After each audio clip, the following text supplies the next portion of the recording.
Sore. Sore Mbak. Namanya Nama Bapak Etik Supomo HS. Supomo. Supomo. Hendro Susanto. Ini Bapak umurnya pinten nggih? Sekarang 79. 79 tahun. 79 tahun. Untuk tinggi badannya?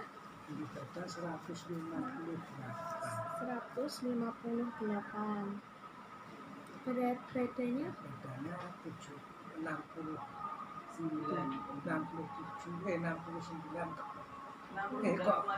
70 lah Mbak, 70 kilo kurang sedikit.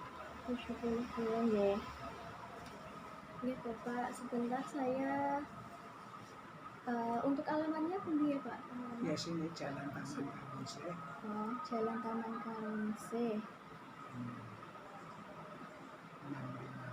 Nomor 653. RT 1 RW 04. Malian, Semarang. Jadi di sini kita akan melakukan konseling gizi selama 30 menit. Untuk 15 menitnya saya akan wawancara dan 15 menitnya untuk tanya jawab Pak.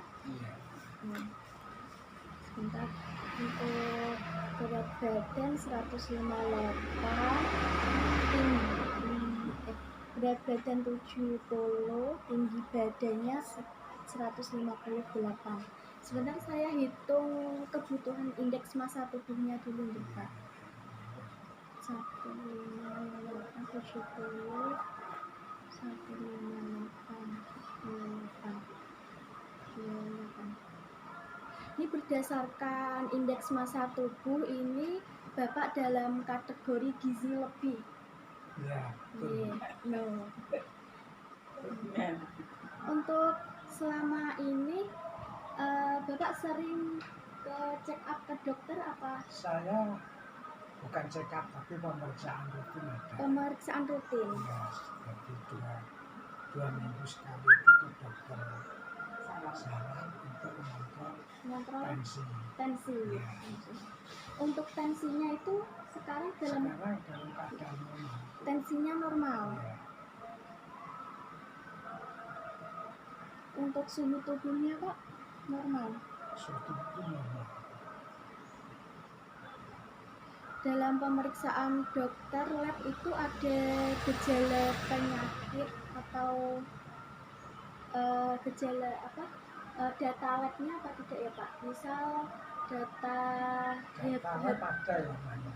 Hemoglobinnya atau hemoglobin rendah. Kalau itu tidak ada, saya cuma kolesterol, trigliscerid, asam urat itu ada. Oh, asam uratnya nanti ada. Diambilkan dulu ya. Oh, nggih. Asam urat. Ada ya, Mah ya?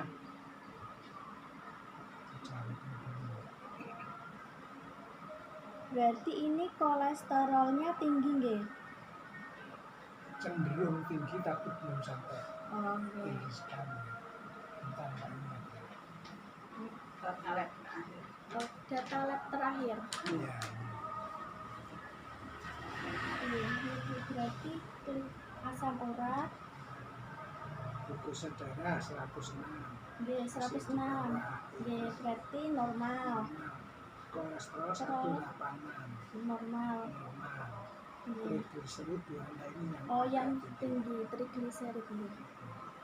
Asam urat normal.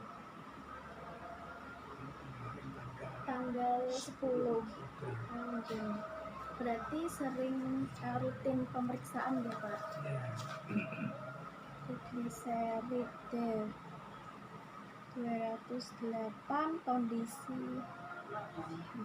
Untuk riwayat gizinya makanan yang sering dikonsumsi apa aja Pak? Dari pagi-pagi atau kemarin? Saya itu pagi itu biasanya jus buah dulu. Pagi jus buah. Tomat, dan apel. Terus untuk habis itu baru setelah 1 jam ya. itu saya makan roti tawar. Roti tawar itu masih pagi nggih? Ya, Masih. masuk Oh. kategori pagi. Sebelum jam 8 Sebelum jam 8. porsi. Porsinya Pak, untuk porsinya Kalau porsinya roti itu ya Roti cuma itu dua tangkep sama Satu. Satu tangkep satu tangkap. Oh, gitu. iya. sama telur satu. Berapa gram berapa ini Mbak? Satu roti itu sekitar 2 slice setara dengan nasi. Itu kecil, Telur Pak. 50 kan? Iya. Kalau untuk makan paginya, Itu Nah itu. oh makan paginya ini.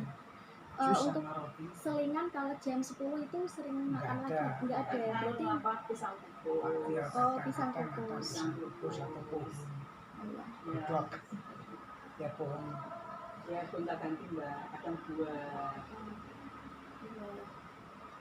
Berarti untuk menurunkan kolesterolnya ya. iya.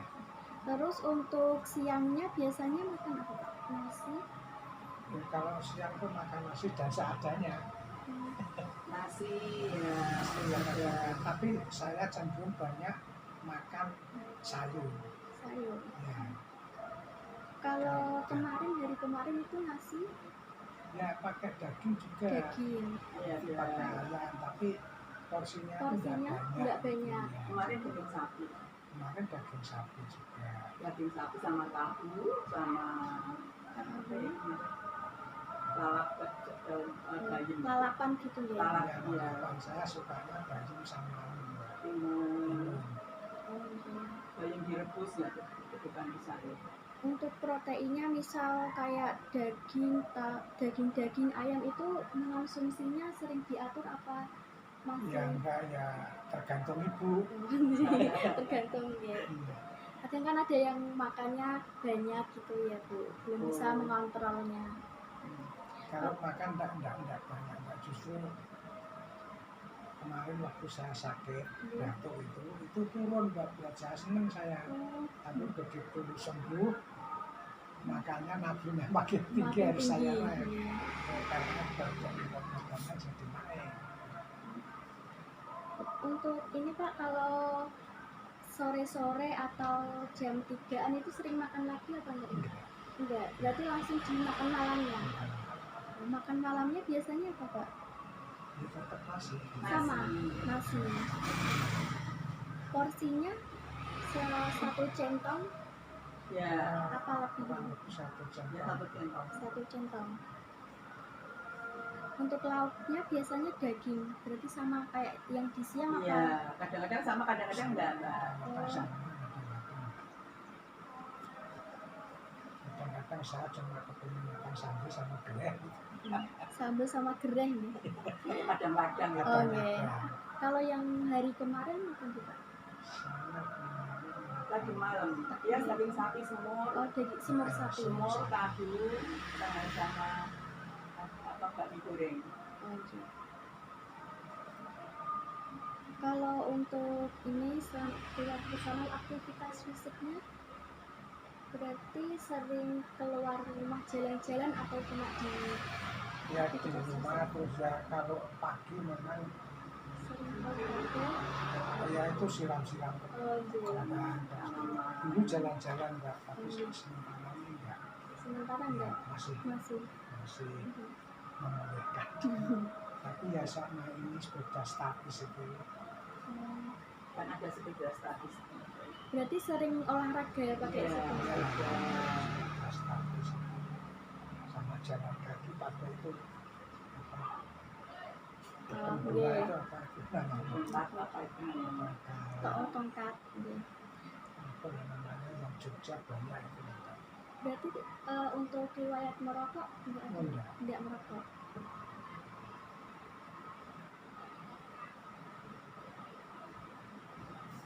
Oke, Pak, ini berdasarkan asesmennya berarti dalam kategori ini ya harus menurunkan berat badan sama mengonsumsi menurunkan kadar trigliserida ini nih Pak, menurunkan trigliserida. Jadi tujuan dari pemberian diet ini yang pertama untuk menurunkan berat badan secara ideal, secara berkala. Berarti kalau berat badannya itu nggak turun dalam 1 minggu berapa kilo. Secara normalnya itu 1 bulan itu 1 kilo, nanti secara berkala 1 bulan 1 kilo atau 2 kilo gitu. Jadi nggak secara langsung turun 7 kilo atau berapa kilo. Kadang kan ada orang yang pengen turun langsung turun cepat. Yeah. Terus membatasi asupan natriumnya, asupan garamnya. Jadi makanan yang digoreng. Kalau untuk sekarang sering mengonsumsi makanan yang sekarang digoreng itu sudah jarang. Itu kan biasanya pisang juga. Berarti yang direbus-rebus direbus. Sama meningkatkan asupan karbohidrat kompleksnya. Jadi ini saya menerangkan leaflet untuk diet rendah kolesterol dan lemak terbatas. Untuk pertama tujuan dietnya yaitu menurunkan kadar kolesterol darah tadi, menurunkan berat badan bila penderita kolesterol darah kan masih normal. Yang trigliseridnya tadi ya. Tapi ya itu nggak apa-apa dicampur. Karena kan kadang-kadang kolesterol mendekati tinggi ya Pak, berarti 186. Itu kan 200.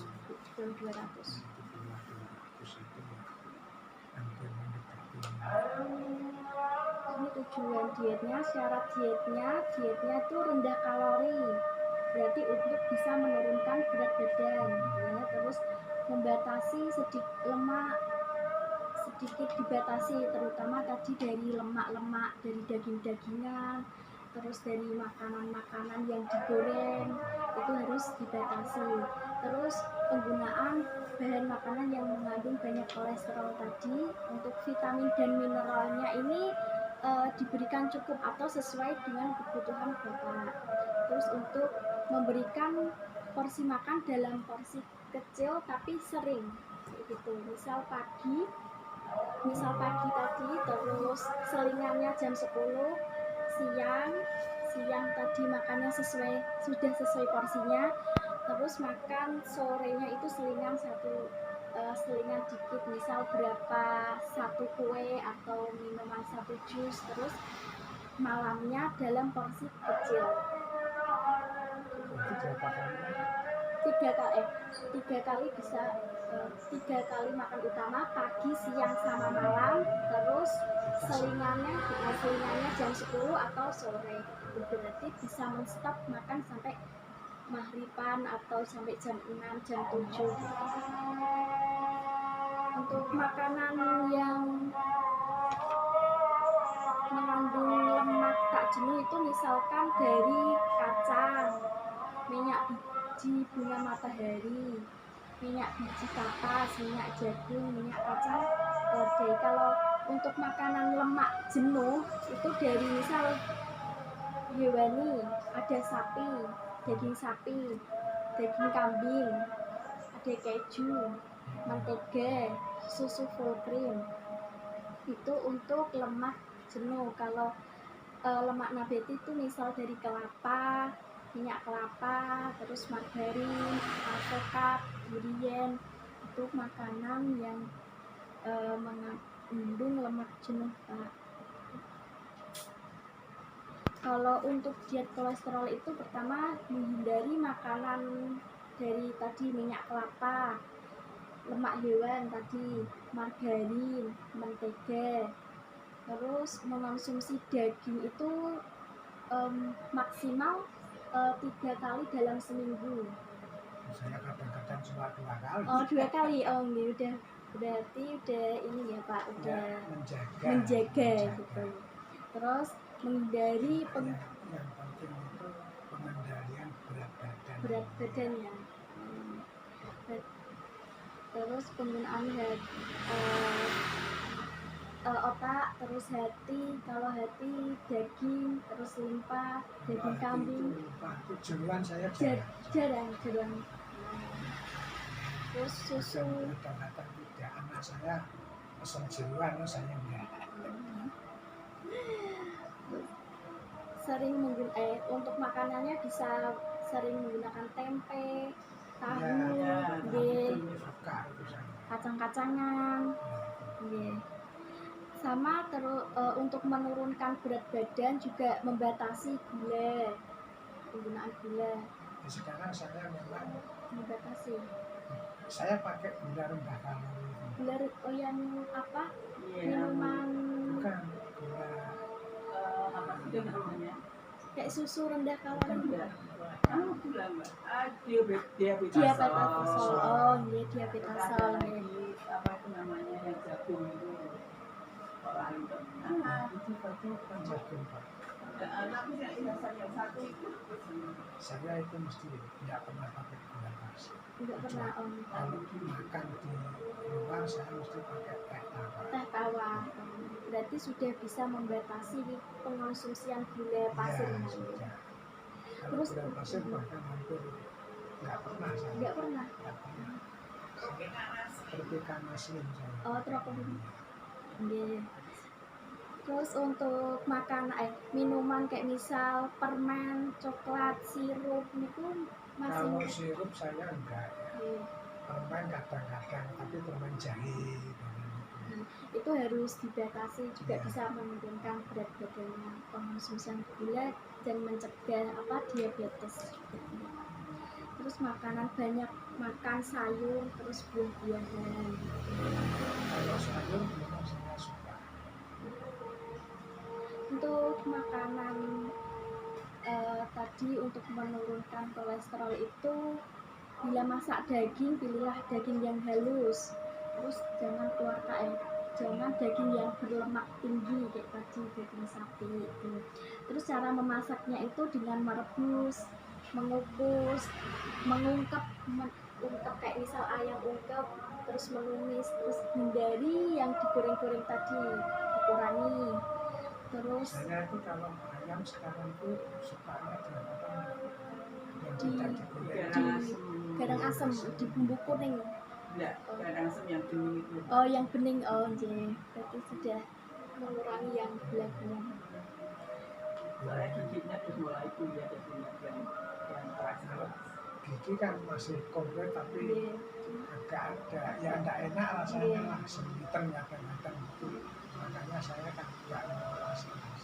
Oh, berarti makanan yang lunak gitu. Bapak juga suka makan ikan. Ikan. Tapi ikan banyak saya sering. Ikan Jadi kalau saya misalkan di kafe gitu ya, itu saya makannya malah sop bandeng. Sop bandeng. Ya. Itu juga ikan juga Terus baik. apa kepala ikan. Kepala ikan, proteinnya tinggi. Terus ini ada contoh menu sehari, misal paginya Bapak bisa mengonsumsi nasi 1 porsi 1 centong, terus tahu bacem 1 potong, oseng-oseng kacang panjang, teh. Berarti kalau untuk menurunkan ini biasa pakai teh tawar aja ya Pak, teh tawar. Terus nanti pukul 10 bisa makan diselingi buah 1 buah. Terus untuk siangnya misal jam 1 atau jam 12 sampai 1 itu bisa makan nasi 1 centong nasi, terus ikan panggang atau ikan ungkep, ikan itu, terus sayur bening, pepes tempe. Kalau tempe Tempe biasanya diapakan mama buat itu. Ya, di sayur oseng gitu. Kosong kayak dibacem. Oh, di bacem, dia tempe bacem, terus sama buah-buahan. Berarti suka tahu bacem juga. Terus untuk sorenya bisa mengonsumsi buah lagi atau mengonsumsi jajanan snack lagi. itu dalam porsi 1 potong atau 1 buah. Jadi Sekarang gini, ini sekarang tanya iya, jawab. dia boleh. Kalau menurut teori kedokteran Iya. itu makan buah itu sebelum makan nasi. Sebelum makan nasi. Iya, karena apa? Karena konsumsi jus misalkan, Iya. saya pagi makan jus. Kalau saya habis makan kemudian makan pisang, Iya. karena orang sekarang kan gitu banyak Iya. habis makan terus kasih makan pisang. Iya. Ini sebenarnya menurut kedokteran tidak boleh.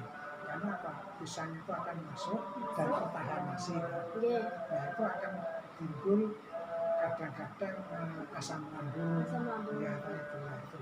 Makanya saya Nah ini untuk selingan, jadi kita tidak. kalau untuk selingan kan jaraknya Masih ada. 2 jam lah, gitu. Itu boleh.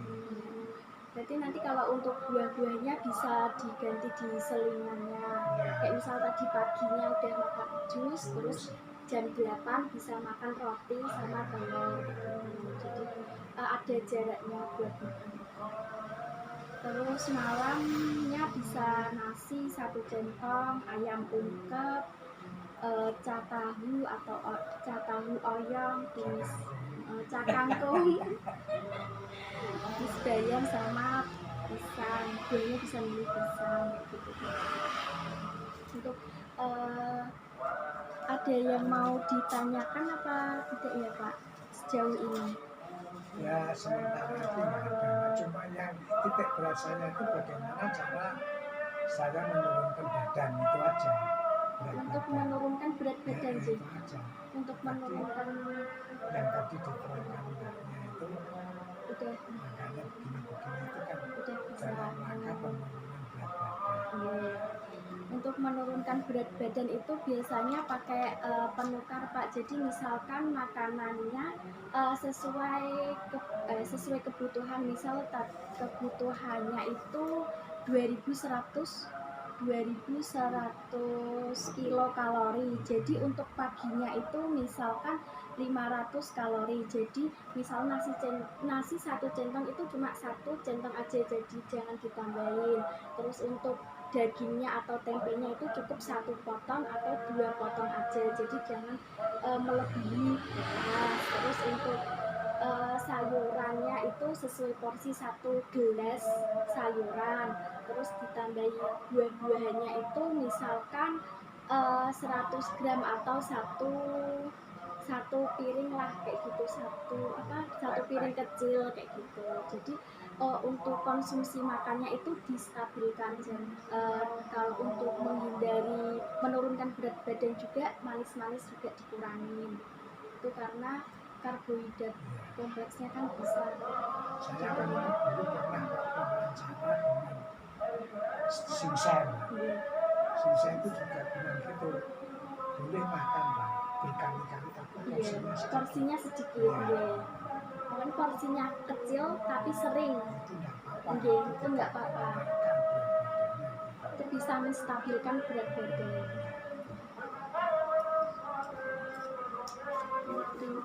Ini untuk semoga bisa dipahami ya Pak. Terima kasih waktunya. Hasil labnya.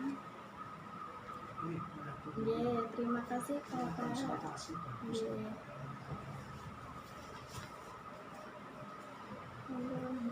Jadi,